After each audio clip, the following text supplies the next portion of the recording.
It was a November afternoon in Chicago. Donald Trump, clad in a long blue-black coat and red tie, strolled down Michigan Avenue. He was in town for a meeting, but had decided to walk back to his hotel to take in the city's energy. As he passed a corner near Millennium Park, something made him pause.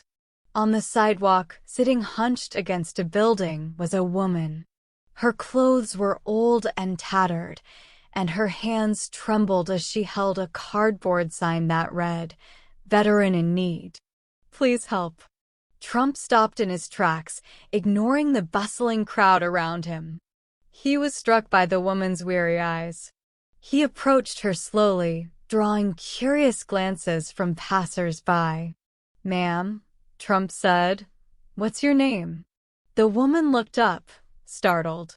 She hadn't expected anyone, let alone someone like Donald Trump. "It's Teresa," she replied hesitantly. "Teresa Hensley." "Teresa," Trump said, kneeling in front of her, "you're a veteran?" "Yes, sir," she said, her voice barely above a whisper. "Served in the Army for 12 years. Got injured overseas and, well, things haven't been easy since." Trump nodded, absorbing her words. "Why are you out here? Don't you have a place to stay?" Teresa shook her head. "Lost my apartment months ago. Couldn't keep up with the rent. Been trying to get back on my feet, but it's hard." Her words hit Trump harder than he expected. Here was someone who had given years of her life to serve the country, now reduced to begging on the streets. He couldn't just walk away. He reached into his pocket and pulled out his phone. "Teresa, stay right here," he said firmly. "We're going to fix this." Trump stepped a few feet away and dialed a number. On the other end, his longtime assistant, Margaret, picked up immediately. "Margaret," Trump said quickly, "I need you to find the nearest hotel with availability. And call a doctor, someone who can do a quick checkup. Tell them it's urgent." "Right away, Mr. Trump," Margaret responded without hesitation. Trump returned to Teresa, who was watching him with a mix of confusion and cautious hope. "Help is on the way," he assured her. "But first, let's get you something warm to eat." He flagged down a food vendor nearby and bought Teresa a steaming bowl of soup and a sandwich. She ate slowly, her hands shaking from the cold. As she ate, Trump asked her about her life, her time in the Army, her family, and how she ended up here.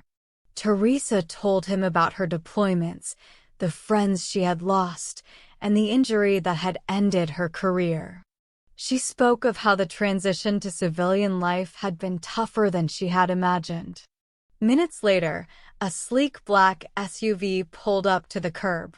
Margaret had worked fast. A well-dressed driver stepped out, holding open the door.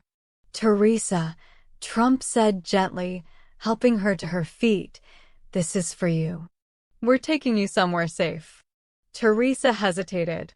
"Why are you doing this, Mr. Trump? You don't even know me." Trump looked her in the eye. "Because someone should have done it a long time ago." The SUV whisked them away to a nearby luxury hotel. The staff, prepped by Margaret, greeted Teresa like a VIP. She was escorted to a suite on the top floor, where a hot shower, fresh clothes, and a warm bed awaited her.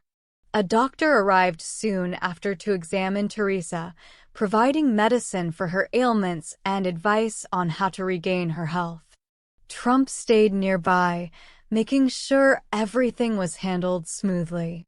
Meanwhile, Margaret had contacted Veterans United Support Services, a nonprofit that specialized in helping homeless veterans reintegrate into society. Within the hour, their representative, a cheerful woman named Lisa, arrived to meet Teresa. "Teresa," Lisa said, sitting beside her, "we're going to help you with housing, job training, and anything else you need. You're not alone anymore." Teresa's eyes filled with tears. She looked at Trump, who stood quietly in the corner, and said, "I don't know how to thank you, Mr. Trump." Trump stepped forward with a kind expression. "You don't need to thank me, Teresa. You earned this a long time ago," he told Teresa. By the next morning, Teresa had a new plan for her life. Veterans United had found her temporary housing, and Trump had arranged for his foundation to cover her rent for the first year. He even handed her a check to help with any immediate expenses. As Trump prepared to leave, Teresa stopped him. "Mr. Trump," she said, her voice steady now, "you've changed my life in ways I can't describe." "Thank you very much." Trump smiled and relied, "Teresa, you're going to do great things. Just promise me one thing, pay it forward someday." "I will," she said with a newfound determination in her voice. As Trump walked out of the hotel and back into the bustling city, he felt a quiet sense of satisfaction. In a matter of hours, one life had been transformed. And for Teresa Hensley, the future suddenly looked bright. And this brings us to the end of this story. Thank you for watching till the end. I hope you enjoyed the story. If you did, remember to like, share, comment, and subscribe to this channel. If you love this kind of videos, we got you. Thank you.